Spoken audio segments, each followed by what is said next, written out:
hear him blowing. Right here behind us. Oh, he's coming right at us. Hold on. Oh, wow.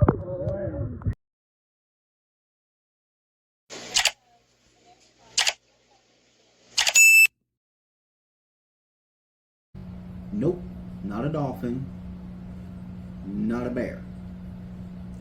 Just footage of the whale your boy got to see in Alaska on a trip with his wife this past week. I told you guys I was going to Alaska. Great time. Absolutely one of the greatest sights you will ever see. It's like stepping onto another planet. And just wanted to share a little bit of footage with you that we got on that. Actually, my wife took that on the whale watching trip that we went. And guys, if you get a chance to go to Alaska, it is well worth it. The pictures, the video, nothing compares to what you see and how it makes you feel. Absolute beauty. It is literally like stepping onto another planet. Even the animals behave differently there. It was just, everybody kind of just, you walk around and animals just kind of, hey, what's up? You know, they're just walking amongst you, and it's absolutely brilliant. And if you get a chance to go, if you want to go, my wife is a travel agent. B's and C's, as I put it, for all your traveling needs. But you can check her out at that travel agent Bethany on TikTok, and she'll hook you up. She's really good, and we had an absolute amazing time. I did miss the Bears Dolphins game. I got the highlights, and I know this is extremely late. We're literally getting ready to play the Lions, and I'll get into another video about that. But I just wanted to share a little bit of that with you. It was such an amazing event and an amazing time. Her birthday and my birthday were on this trip, so just me and her. We're glad to get back. We're glad to be able to see the kids. We actually just got back today and haven't even seen the kids yet. They're yet to be dropped off, and I've got to pick up my little girl tomorrow. So excited to do that, and hopefully be taking them on a trip to Alaska real soon. I think they would enjoy it. If you do get a chance to go for your whale watching stuff, check out Juneau Tours. Our tour guides were Ford and Jaden, and they were absolutely amazing. It was a great time. I recommend it, and like I said, holler at Bethany on TikTok, that travel agent Bethany, and she will hook you up. Really good. Not just saying that because she's my wife. I'm saying she really does a good job. Unfortunately, now that she'll see this, she'll know that I think she does a good job, so I'll get a lot of hammer for it. But anyway, we are going to talk football. So hello YouTube, welcome to Finn's Temporal Focus. We are going to talk about the Dolphins-Bears game. Like I said, I'm a week late, but it's okay. It was well worth it to be a week late. And then I will catch up with you guys for the Lions game. But I wanted to go over a little bit of it. I know there was a lot of talk.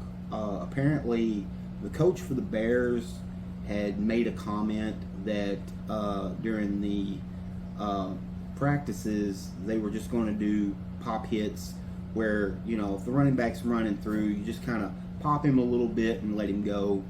But apparently, during the practices, the Bears defense were very aggressive with the Dolphins, and a lot of people had fun at the Dolphins' expense over it.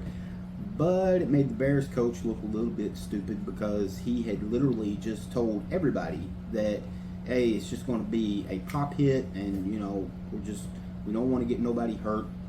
But at the same time, if nothing else, he's got to be, his offense looked pathetic against us as well, with us actually doing what he said and doing the pop hits, not taking anybody to the ground, not really tackling.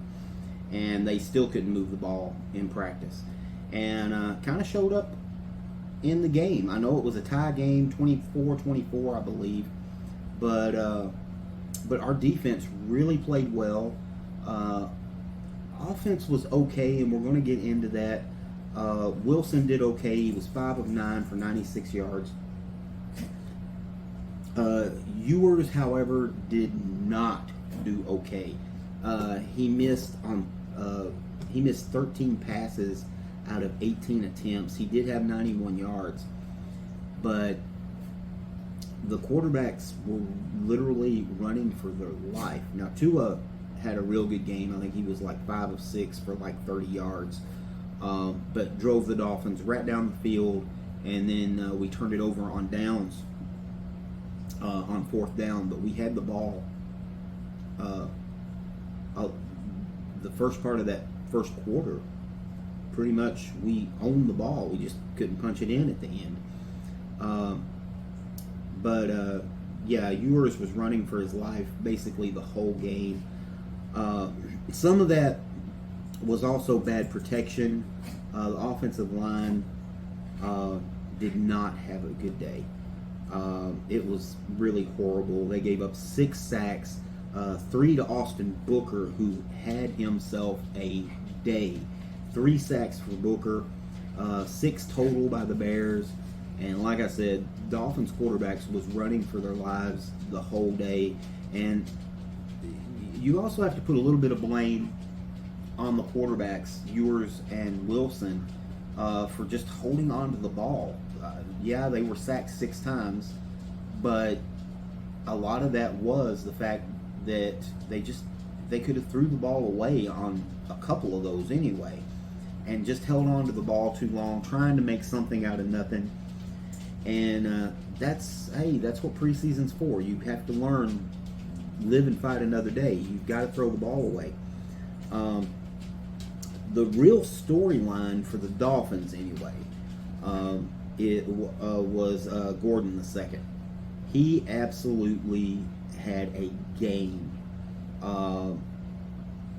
He had 8 carries for 38 yards, 4.7 yard average. He had a touchdown, and just for good measure, he threw in a 39-yard catch and run that was absolutely beautiful.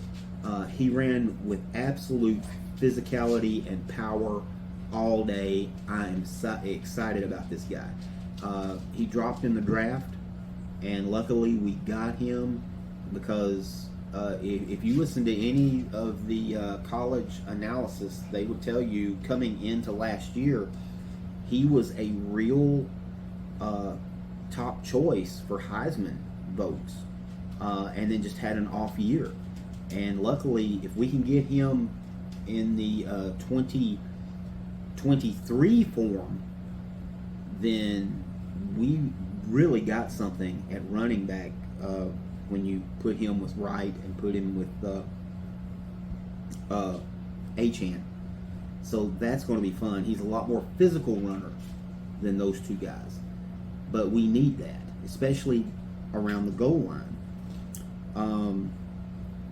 And then you had the Washington brothers. They done their best Marx Brothers impression. They combined for 7 catches for 78 yards. Tajay had 3 catches for 58 yards, and Malik added 5 catches. It was only 18 yards, but I think Malik, he had a pretty good rookie season last year, and yesterday, the Bears game, because it was a week ago, but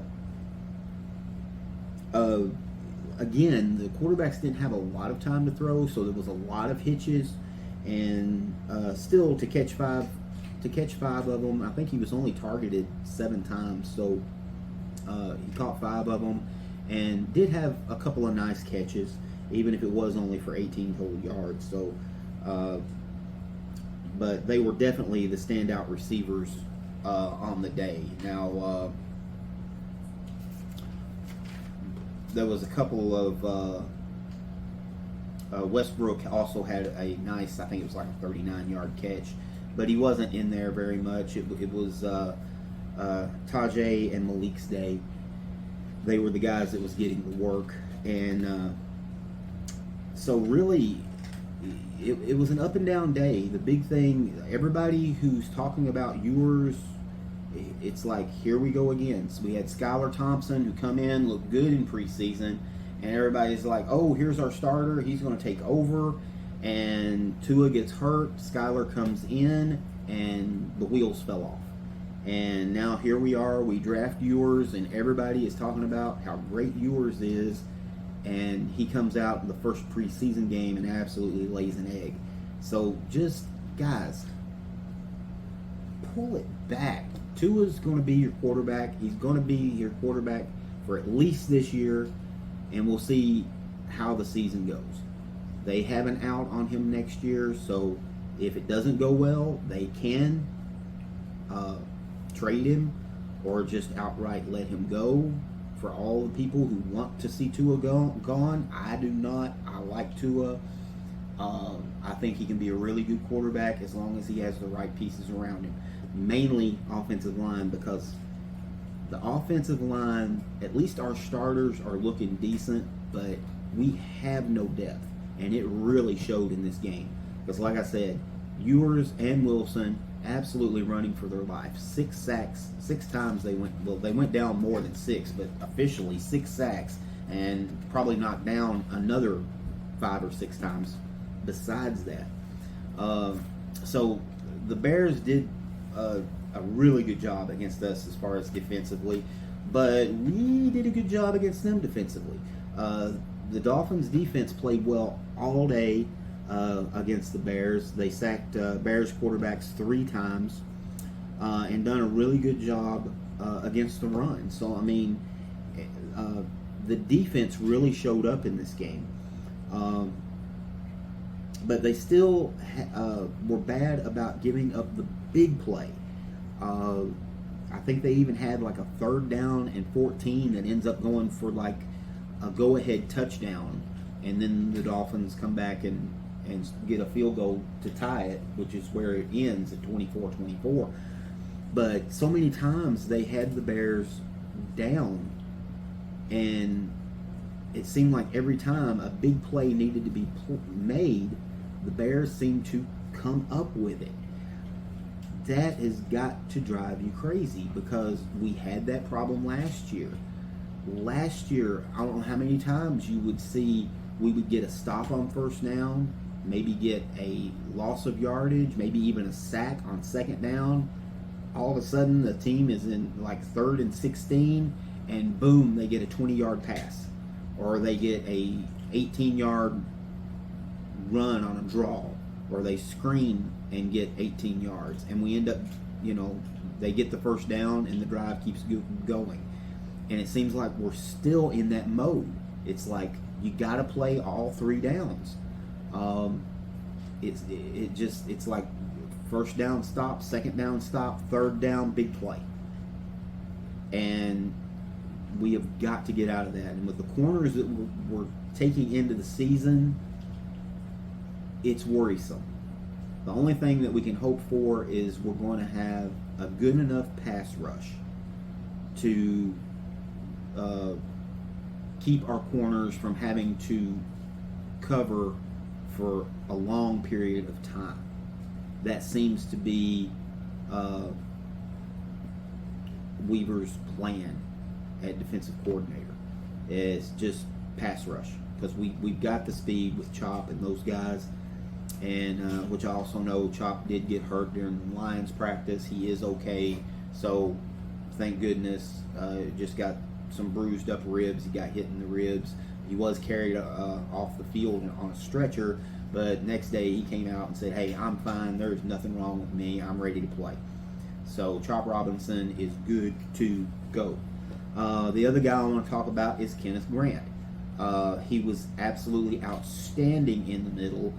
Had 4 tackles, 2 solo tackles, and literally pushed Chicago's offensive line around all day. He literally bullied them in the time frame. Now, I say all day means in his reps. So I think he only played like 2 quarters. But in those 2 quarters, he absolutely dominated Chicago's offensive line. So it was a good first game. I know a lot of people are kind of down on it. 24-24, which I'm one of them. I'm glad they do not play overtime in preseason. Especially if you're a Miami Dolphins fan, the last thing you need is for those guys to be out there for another 15 minutes and get injured in a game that means absolutely nothing. You can see what you need to see in 4 quarters. You don't need a fifth. If it ends in a tie, it just ends in a tie. It's a preseason game. It does not matter. And when I say it does not matter, before you come at me with, well, it means a lot to these young guys, well, do it in the 3rd and 4th quarter where you're supposed to. We don't need these guys getting hurt going into the season. And even these young guys, they've got a lot going for them too. I mean, even if we cut them, or the Bears players that get cut, this is time for them to put film for another team to come in and say, hey, I like what you did here. So, but they got to stay healthy as well.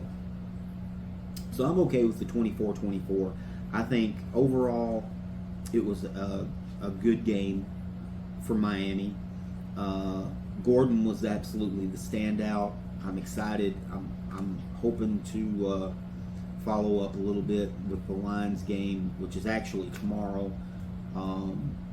So at least I'll get to see highlights. I don't know if I'll be able to see that game, but I will be able to see highlights and maybe watch some commentary where I can see kind of what's going on and get with you guys about it.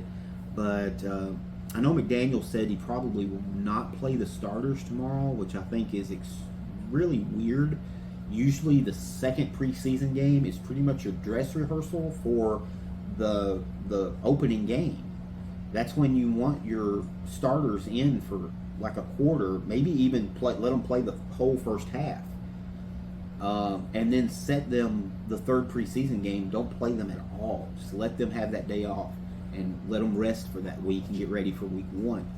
But McDaniel has said he's going to kind of see how practice goes with the Lions, and if he feels like they need to be out there, he'll put them out there maybe for a series or 2, but not talking like he's going to have the starters against the Lions. And I think they need the time, especially the way the practices have went, especially the Lions practices where they practiced against the Lions.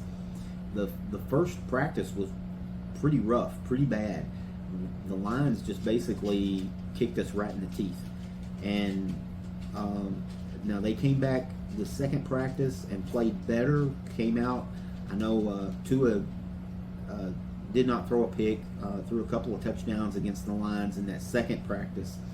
And they were a lot more physical. Patrick Paul had an extremely good day against the Lions. And he's going to be fun. He is he's a talker. He's a crap talker. He absolutely loves getting under people's skin. And the big thing apparently going around camp is he laughs at everybody. Like literally, he will knock the crap out of you, and then he just laughs at you. And apparently one of the Lions defensive backs really took exception to it in practice and threw a nice right hook at Paul's head. And he's walking back. They flagged him for it. Referee seen it. Got an additional 15 yards, and Paul's walking back to the huddle and just giggling, just laughing to himself. And so it's kind of not. He's a physical guy, which we need on that offensive line. But what scares me is, like I said, is our depth. Offensive line, the starters are looking pretty solid. I know now Jackson, we got to see how if he comes back and does well. He did not play the Bears game. Of course, he's injured. He will not play until week 1. We will not see him in preseason. But when Jackson is in there, and that starting unit is pretty solid. Now, is it the best offensive line in the league? No. Is it the top 10? No. But I think they can be middle of the pack. And right now, middle of the pack, if you're a Dolphins fan and you hear that your offensive line is going to be top 15, yeah, you need to start doing some cartwheels, because that is pretty impressive for a Miami Dolphins offensive line, because we have sucked at the offensive line position for so long. It has been so horrible. Probably haven't had a good offensive line since early 2000s, and it is way overdue. And Patrick Paul, Jonah, Brewer, those guys, they look physical. They seem like they're going. Hopefully, we can run the ball a little better. So we'll see how the Lions game goes. But that's my overall run on the Bears game. Just wanted to do a quick video for that game and let you guys know about Alaska. And you get a chance to go, you should absolutely go. And I'll be putting out probably something tomorrow or the next day on the Lions game. So if you get a chance, check it out. Like I said, the view is absolutely spectacular. It's never a dull moment.